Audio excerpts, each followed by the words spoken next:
Malaysia के हवाले से एक अपडेट है। जो लोग मलेशिया विजिट वीज़ा पे आ रहे हैं पाकिस्तान के अंदर, DGFIA ने पाकिस्तान के तमाम एयरपोर्ट्स को ये हदायत दे दी है कि कोई भी बंदा पाकिस्तानी पाकिस्तान से मलेशिया ना जाए विजिट वीज़ा पे। अब मसला ये है कि मैं आपको इसकी सिचुएशन और इसका हल सारा बताता हूँ। पहली बात ये है कि वो लोग जो वर्क वीज़ा पे आ रहे हैं उनके लिए कोई मसला नहीं है, वो आ सकते हैं, कोई रोला नहीं है। ये सिर्फ उनके लिए मसला है जो लोग विजिट वीज़ा पे आने की कोशिश कर रहे हैं। अब मैं बताता हूँ कि जिन्होंने आना है, पहली बात उनके लिए बताऊंगा जो वाकई विजिटर है, और दूसरा उनके लिए बताऊंगा जो विजिटर नहीं है, जो यहाँ पे वर्क करना चाह रहे हैं, यानी कि विजिट वीजा पे मलेशिया आएंगे और यहाँ पे आके काम करने की सूरत में वो आना चाह रहे हैं। पहली बात यह है कि इन्होंने ये कदम इसलिए उठाया है कि बहुत ज्यादा पाकिस्तानी डिपोर्ट हो रहे हैं। जहाज भर के वहां से जाते हैं और जहाज भर के वापस आ जाते हैं, वो बंदे डिपोर्ट कर देते हैं पाकिस्तान की। इससे बदनामी होती है। और दूसरी बात यह है कि बहुत सारे पाकिस्तान वहां पे जाते हैं, 90% 95% पाकिस्तानी पाकिस्तान से मलेशिया जाते हैं, वहां पे जाके काम करना शुरू कर देते हैं, विजिट वीजा पे जाते हैं और काम करना शुरू कर देते हैं। जब वो पकड़े जाते हैं, इमिग्रेशन उनको डिपोर्ट करती है। इस तरह भी पाकिस्तान की बदनामी होती है कि ये लॉ को ब्रेक करते हैं, कानून को तोड़ते हैं, वहां पे ये क्राइम है, यानी कि क्राइम करते हैं। अब मैं हल बताता हूँ इसका। हाल ये है कि पहली बात ये है कि जो वाकई विजिटर्स हैं, जिन्होंने अब विजिट करना है, टिकटें शिकटें तो कराई हुई हैं, अब उनका हाल ये है कि मेरा भाई वो जो टिकट आपने कराई हुई है मलेशिया जाने की पाकिस्तान से, उसको कराएं कैंसिल या रिफंड करवाएं। ये उसको अपनी जेब में रखे, खत्म कर दे उस टिकट को। दूसरी बात यह है कि यहाँ से ले आप थाईलैंड का वीजा, थाईलैंड का नहीं लेना तो कंबोडिया का ले ले। ऑनलाइन 2 से 3 दिन के अंदर वीजा मिल जाता है, सब टाइम 1 वर्किंग डे के अंदर वीजा मिल जाता है कंबोडिया का। कंबोडिया का वीजा किस तरह लेना है ये मैंने डिटेल डिस्क्रिप्शन के अंदर लिंक दिया हुआ है, आराम से आप वहां से कंबोडिया का वीजा ले सकते हो। कंबोडिया आप चल जाओ पाकिस्तान से डायरेक्ट।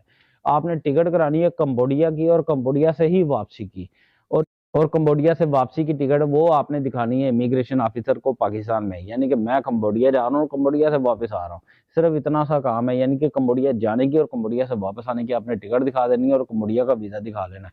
आपके पास जो अगर मलेशिया का स्टिकर वीजा लगा हुआ है तो कहिएगा मैं तो मलेशिया जा नहीं रहा, क्योंकि मलेशिया जाना मना हो गया हुआ है।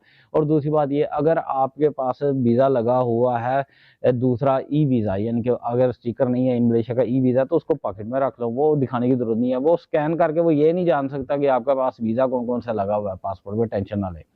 और दूसरी बात वो ये भी नहीं जान सकता इमिग्रेशन ऑफिसर के आपके पास टिकट कौन कौन सी आपने करवाई है, इसकी बात की भी आप टेंशन ना लें।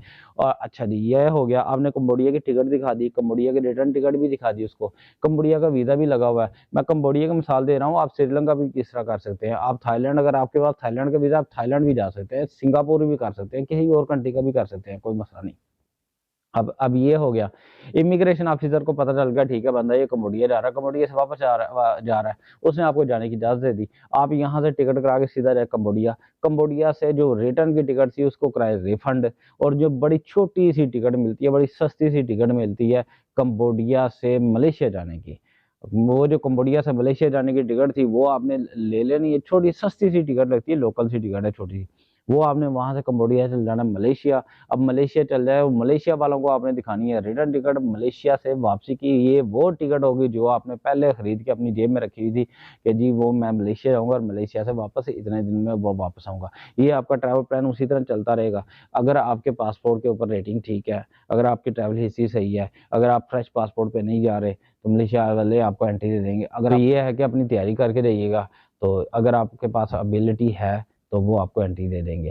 तो ये थी छोटी सी इन्फॉर्मेशन, ये छोटी सी वीडियो थी, ये बतानी थी। और हाँ, वो लोग जो विजिट करके वहाँ पे काम शाम करने के चक्कर में जा रहे हैं, तो मेरा भाई ना आइएगा, ऑलरेडी बड़ी बदनामी हो रही है उन लोगों की जो विजिट पे आए, जिन जिन कंट्रीज के लोग आए विजिट पे आए और काम कर रहे हैं और बड़े परेशान हैं। जो परेशान है उनसे पूछे, जो नए आने वाले हैं वो कहते हैं हम जानबूझ के डराते हैं, हाँ, या हम चाहते नहीं है कोई आए यहाँ पे मलेशिया में, तो आप आए, सो बिस्मिल्लाह, अल्लाह रिजक देने वाला, मैं नहीं हूँ। तो दूसरी बात ये है कि अगर आपने आना है तो आए, मसला आपके लिए पैदा होता है बाद में, और आप खुद ही फिर इन एजेंट से कॉन्टैक्ट करते हो कि भाई हमारा स्पेशल पास लगवा दो किसी तरीके, हमें से हमसे बाहर भेज दो, वापस भेज दो अपने कंट्री। तो मेरा भाई बजाय इसके परेशान होने के बाद में, तो आप पहले ही अपना आप सोच समझ लो कि यार आने से पहले आप सोच लो कि अगर आपने काम करना है तो वर्क वीजा लेके आओ, चाहे विजिट वीजा लग भी गया फिर भी वर्क वीजा लग जाता, कोई मसला नहीं है। अगर आपने काम करना है तो वर्क वीजा लेके आओ, अगर काम नहीं करना है सिर्फ बाकी विजिट करना है तो वेलकम, मलेशिया के दरवाजे खुले हुए हैं। तो ये थी वीडियो, ये थी इन्फॉर्मेशन आपके लिए। तो वीडियो अच्छी लगी तो लाइक कीजिएगा, चैनल को सब्सक्राइब कीजिएगा, दूसरों के साथ शेयर कीजिएगा। चैनल को वाकई सब्सक्राइब कीजिएगा अगर नहीं किया हुआ तो। अपना बहुत सारा ख्याल रखिएगा। अस्सलाम वालेकुम।